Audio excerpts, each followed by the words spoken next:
Welcome to the Dental Handoff. I'm Dr. Kelly Tanner. Today on Dental Insights, I have with me again, Erika Flateau. Erika, how are you, my friend? Hi, Kelly. So good to see you. Yes, today, you guys, we were just talking about some good stuff backstage and what we want to title today's podcast in a very lighthearted but meaningful way is the things that we don't talk about in dental hygiene. Mm-hmm. There are so many things that go unsaid that we don't talk about. I mean, we talk about in the profession, but what are we really doing about them as a whole and as on an individual basis, and how we are changing and evolving our profession along with that, right, Erika? Yes, 100%.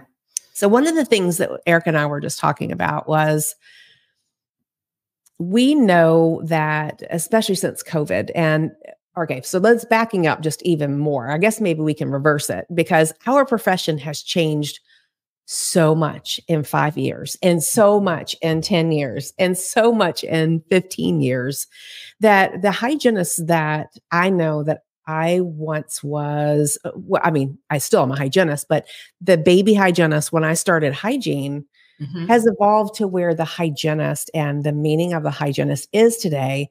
But then how has the psychology of what a hygienist is and how they're interacting with patients, how has that changed as well? Erika? Right. Any thoughts?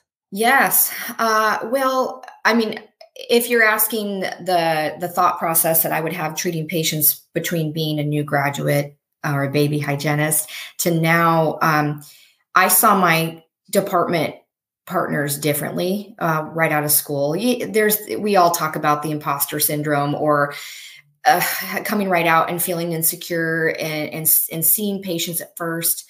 I mean, this is really kind of vulnerable to talk about, but I felt very competitive with other hygienists.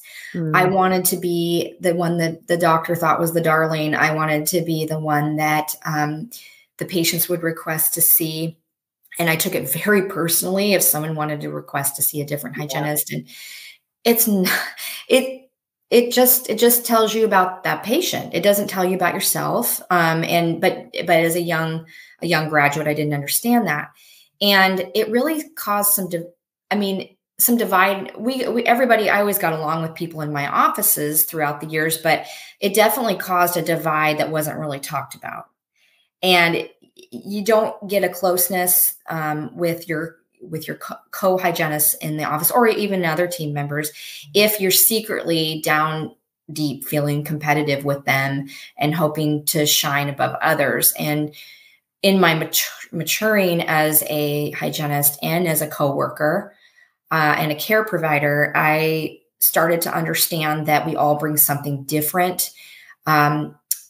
Really understanding that it's not my place to judge other people's clinical skills or how they take care of their patients, to celebrate the differences and to understand that they bring something different than I bring in it. And it can be a good addition, and really getting to work in collaboration with them and have fun with them and have really true, I mean, you don't have to be best friends with every single person you work with to make it that it's a successful partnership outside of the office, but even in the office, respecting the people that I work with and knowing what they bring and paying attention and learning from them that they may treat patients differently and they may have a good idea and that we're not in competition with each other. And it really opened up a new relationship for me as I've gone through the years with the people that I work with. And I just feel better. I feel confident in my own skin. And it's really, really elevated the way that I am able to show up for my patients and show up as a team member. And I would encourage other young hygienists to really, really own that and own that confidence and understand that the people that are there to work with them and help uplift them as well. And getting rid of the competition or the any sort of conversations that are, done in private that aren't uplifting to other people. Any sort of comments to the front desk about who schedules with who, or any way that we're trying to undermine the people that we work with, throw it out, and understand that you're going to be better for it. I wish I'd known it sooner. Yeah. And I think that if anything, if a patient, so I'm putting myself in this position as a patient from that standpoint, if I think that I am seeing someone, whether it be a nurse practitioner, a doctor, and there's a change, I do want to know as the patient. And so if anything, I think the patient should be informed and given that decision. That's my personal opinion. I don't know. There's a couple of different ways to handle that in the practice, but the patient doesn't want surprises if they are expecting to see someone. I think so, but among each other, I agree with you, as I 100% agree with you. And I've also seen that situation where the patient comes with like a little gift for their hygienist because they know they're going to see them and they don't see them that day. And they're just like, and they are upset, right? They are upset because you have created that relationship. So I think it all comes down to relationships and anything and everything that we do, and not about, like you said, the control of it and being the best and being looked at as the best hygienist in the practice. Because I know, and and everybody knows that after COVID, it was almost it. Unless you were in a single practice with one solo hygienist, it was almost impossible for the patients to see the same hygienist they'd always been seeing, because you were just trying to get them in to see them and care for them, right? Right. Yeah. And you and I talked about it in a previous podcast about managing patients when they're not seeing the person they're expecting. And that I've had office people say to me, we're not calling that patient and telling them that they're not seeing Betsy today because they're going to cancel. So they're just going to have to, we're not doing that, because then that's going to be a hole in my schedule that I'm going to have to fill, and blah, blah, blah, blah, blah. We have all these patients. And so then you're like, okay, so then how do I manage this? Because I am being told by management that, sorry, you're seeing this person and they've seen Betsy for 20 years. So when this patient comes in, I've learned some very good skills on, she's not here today. I'm just going to take care of you. She will be back. I'm so sorry that she missed you today. I will tell her you said hello. We did not want to cancel your appointment. I would really like to just take care of your cleaning today. We'll make sure you're scheduled with her. I don't know if they're going to believe us because we said that today. So we've already kind of, eroded a little trust there. But I've learned language skills to manage the patient's perception of the situation, and it does work. But you're right. I mean, patients, it's not really fair to them. It's not very respectful, I suppose. There's a couple different schools of thoughts on that.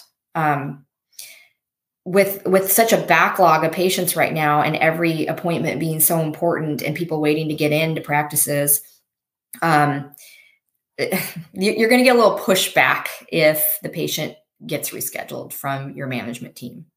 And that's one of those things. It's like we have ideal, and then we have reality. And then we have, how do we deal with when we don't get ideal? Yeah. I'd like to know from the listeners, how does your practice handle this, adjust for it, place it in the comments in this YouTube video at the bottom, or wherever it is that you're listening to this, because I think this would be helpful, because it's one of those things that we don't talk about. Right. And I remember too, Erika, because we're going to create a group for this, you guys, just so you know, where we have these critical conversations and things that people don't talk about as hygienists. But there are sometimes too, where you work with folks who you've seen their work. And you're just like, go, I don't want them to see that person. So what's the opportunity in that? Because on this show and in any platform that we're a part of, we don't just sit and BITC about things. We are offering solutions. This isn't for people under the bus. This is let's be uplifting. How do we handle that? I think that's a growth opportunity for us, because I've worked alongside of hygienists who didn't even have a subgingival scaler in their kit. When I was speaking earlier about not judging other people's clinical skills, I was thinking about this exact scenario, and I'm so glad you brought it up, because it's like, what do you do? Mm-hmm. Well, okay. Are they going anywhere? Are they here to stay in the practice? I mean, if they're a temp or something, okay, fine. Like, don't have them back. But like, if there's someone that you work with, you're going to have a conversation with them. And me personally, as many years as I have under my belt, I think I could have that conversation with them in a gentle way and a respectful way.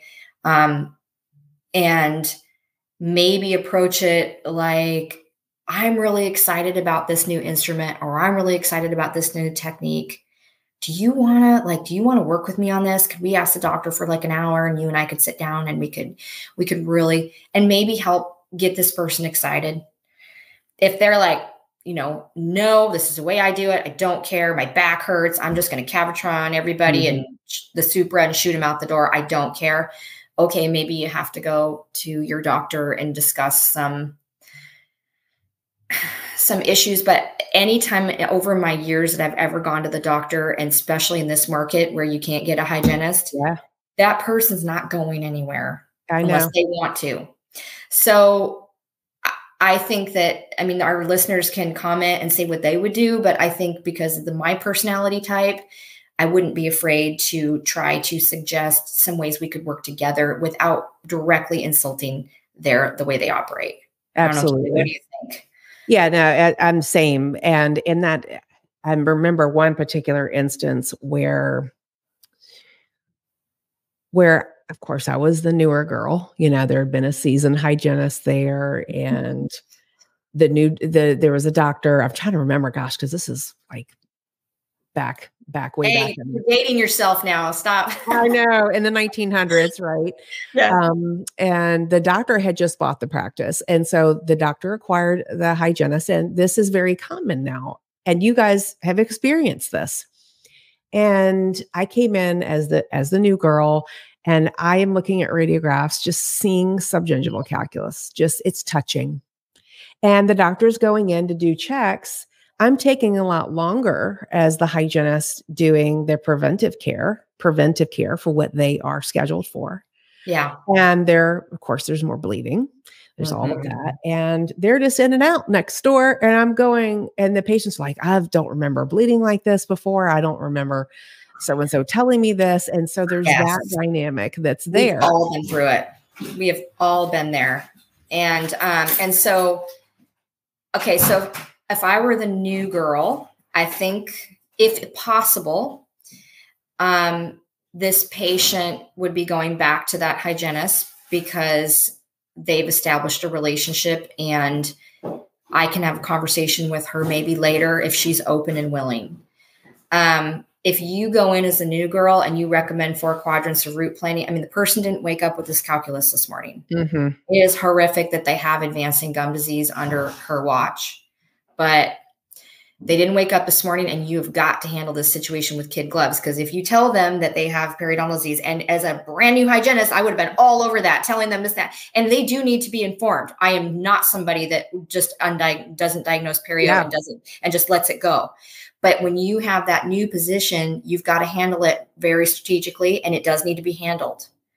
But the mature person, I think, just thinks, okay, is this going to blow up in my face when I try to present this today, and I'm going to rock everybody's world?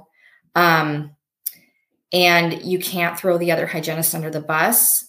You may have to decide if this practice is for you, because, maybe if the person isn't receptive to collaborating with you on making things better. Yeah. And we used to not have that choice in the market, but we have that choice now to go where we have a support of other hygienists or hygienists working with us. I don't know. I'm interested to see what listeners would say about what they would do. I know. And as a consultant, we're hired, because I know that you consult as well. And sometimes we have to be that person to say, could you talk to them about what they're missing? And I'm going to say this, and the doctor hired them. The doctor should be saying something to them. And perhaps if the doctor wants my help as well, the doctor could say, hey, Kelly, could you help Nancy do, understand blah, blah, blah, or show them Third how to party's use great. this. Third party would be great if the doctor is willing to have somebody in there to But help. it ultimately ends and begins with the doctor.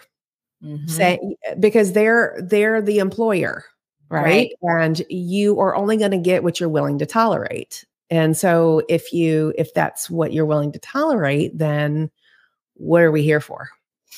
I went to a doctor with a hygienist that was completing half mouth SRPs in 20 minutes. I'm not kidding you. And I just was sick to my stomach hearing it happen in the room next to me. And I did choose to not be in the practice anymore. But I did go to the doctor and sat down in the office. And it's like, gosh, what a wedge you're driving there when you're tattling on your other hygienist. But I couldn't, but then I would get the person next in my schedule because this person wasn't working very many days. And I'd get the perio maintenance. And it's like, here I'm trying to do 4 quads in 1 hour because they weren't done. And yeah, I had to make a tough choice, but he didn't do anything about it. And I suppose now, years later, I may have been able to have a conversation with her that could have been respectful and gentle, and whether or not she chose to receive it would be her choice.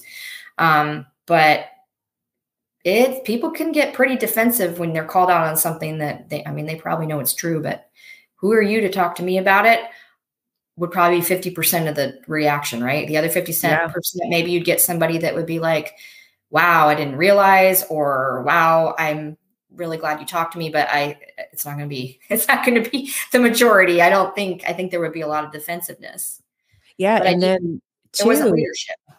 Right. And then the front office is looking at you like, what are you spending so much time doing? Like, what are Betsy you can get done in doing? 20 minutes. What's your problem? I mean, so-and-so does it in that amount of time. And so here's the point, is that we're not addressing it in a way that's constructive, that respectful, I guess, conflict.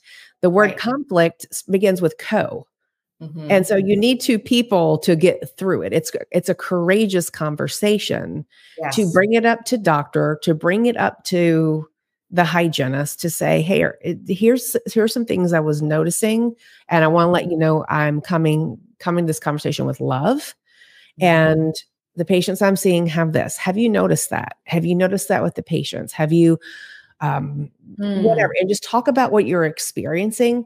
Because if you're not doing that part, you're also part of the problem, and it creates this cycle in the practice. And again, back to the cycle of being the perfect person, the bright and shining hygienist that you don't want anybody else to see except for, they're my patients. They're only my patients, and no, they're the practice's patients. And so how do you get around that? Well, you have to do your part, and you have to be accountable. I think if you see something, you need to say something in the right way at the right time. You said it right on the button. You stick to the facts. You don't get it. You don't make it personal, I suppose.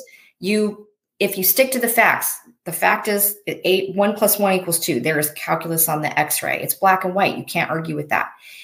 Going in guns blazing, saying you're a terrible hygienist.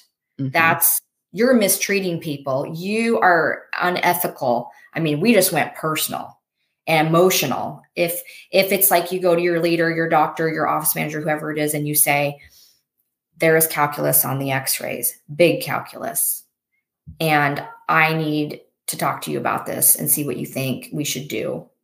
And you don't go in that private room and shut the door and start talking about this person personally. Let the doctor or the office manager come to their own conclusions about this person's work ethic or whatever, but it's not your place to get personal and emotional.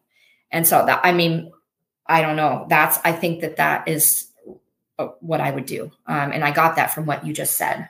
Yeah. And I think the doctors, and I don't know the backroom talks with doctors in their work. So like if you and I were dentists, and I noticed that I was working right next to a filling that you had just done several months ago, and I noticed that something wasn't up to my clinical standards, would I go to you and say the same thing? So I'm not sure if dentists are doing the exact same thing, but the thing is, at the core of it all, we're there for our patients.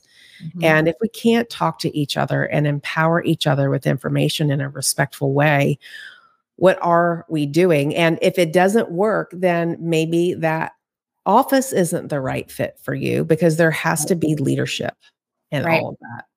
I've seen dentists handle it in different ways that are seeing each other's patients. I've seen them completely undermine each other, say, I don't agree with this diagnosis. I'm not doing this crown. I've also seen them go completely passive and see horrible work. And they're looking at the x-ray. They're looking at me. They're looking in the mouth. They're looking back at the x-ray. And I can just read their mind, and then they just remain completely silent and let the patient go. And then there's the ones that want to make a difference and talk to the person and see what they can do to say, hey, maybe we should work together or whatever. But I think it's like, oh, well, I'm only here for a temporary period of time, or I'm going to buy the practice and this doctor is going to retire. It's going to be over. I guess in the case of a retiring dentist, it's, that ship has sailed maybe, because they're not going to do dentistry anymore. But if you have somebody that's going to be continuing to be loose out in the dental world doing work, it's the right thing to do. You're right, to have a conversation that uplifts them. Yeah, because I think that, well, the job itself of being a dental professional in a clinical setting can be very hard on your body, mentally, physically, because you're trying to be all these things to so many different people, Erika. And you and I were talking about it, of the burnout, of course. And we all say that it's kind of like world peace, right? Go to your CE, go do this, learn more stuff, blah, blah, blah, blah. Good. That's all good. But what are we really doing about it? Are we addressing the cultures in the office? Are those being understood? Are we doing better with educating doctors about how to build a better culture, how to be better communicators, how to go to, if you, Erika, you're my coworker, to say, Erika, all right, I'm a little bit concerned about this because blah, blah, blah, other than feeling like they're throwing each other under the bus, because that's what happens. Because sometimes in some offices I know that I've coached or that I've been in, that once a person comes to you and says something, that everybody else in the office knows about it. Right. And that should not be allowed to continue if you have the right culture in the practice. Absolutely. And there's no trust there. And so why are you, if you know that everybody has been speaking about you by the time it gets to you, and that you haven't been represented well, why are you even going to want to try to become closer and more involved with these people? And so, and there's way too much of that goes. And yes, the leader of the office has established a culture that allows for that. And it does take time. I mean, how many practices run day in and day out, and they don't eat lunch together? They don't have meetings. They do maybe a quick huddle in the morning, and then everybody runs out the door at the end of the day. There's never any non-patient time where people are really connecting and talking and establishing those expectations for, proper communication in the office. So that really, sorry, doctors, it takes time, and you're not seeing patients during that time. But if you invest in your team, you're going to have less turnover, because you're going to have happier assets, or another word is team members, and you're going to have better treated patients.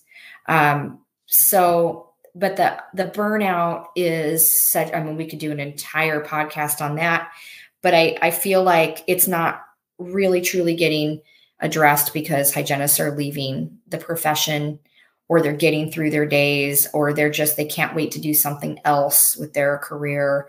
Many are leaving very soon after they're in, or they're doing as least amount of clinical hours as they can. And we really have to ask why, and not just getting on here to vent or BIC, but to really come up with solutions that really might change our industry. The only way you can really make good money with a hygienist on your team is to keep that hygienist extremely busy. But it doesn't leave a lot of room for them to be able to work with that patient in a really comprehensive way that's going to elevate their day, and they'll have a different experience in their operatory. The hygienist has to have autonomy, Yes. period, the end. The hygienist say, I don't have time to do that. I'm like, tell the doctor what you need to do, what you need to do, bring information, bring the KPIs in, talk Right. about what that looks like, because in the doctor's mind, the doctor's thinking they have a whole hour. Why didn't they do XYZ? But the value that you created as the hygienist during that appointment is going to make has converted now that patient to a lifetime patient. So that is, and then a referral source. Priceless. Yeah. Priceless. Yeah. And then what it translates into his column, because your hygienist is talking to the patient about comprehensive treatment, when they're allowed to convert these patients to perio, when they have a patient that now comes in every 3 months or is agreeing to other procedures, they have to have the time to do that. And the dentist, please, please, please see the big picture. But as hygienists, we get to educate our doctors on the value of doing those things. Mm-hmm. And there is no, it's the old joke, like we don't have any time to drink water or go to the bathroom, or that is inhumane, know? And it's like, no wonder we're not at our best. So if you're cramming in a bunch of procedures and making a ton of money in a practice based on volume, good on you, but you're not going to have a sustainable long-term situation. And how much does a turnover cost you as a practice owner? What do the patients think when they always see somebody new? What is it costing you, business owners?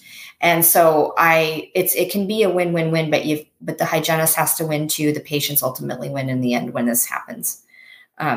So like I said, we could talk about some solutions there for a very long period of time, but the elephant in the room, the thing that this is called, what people aren't talking about, is hygienists are burnt out for a very good reason. And it's a very sad situation. And a lot of them just don't want to do it anymore. And we meet a lot of real fired up hygienists at conventions and things, but the middle part of this country and these hygienists that are going to work day in and day out at our workforce, I think that there is a lot of complacency, resentment, and burnout, and they're doing it for the paycheck. And so as industry leaders, could we help the people in our profession and make them better at caring for their patients ultimately? 100%. We can, and we will, right? Mm-hmm. We're going to continue having these conversations.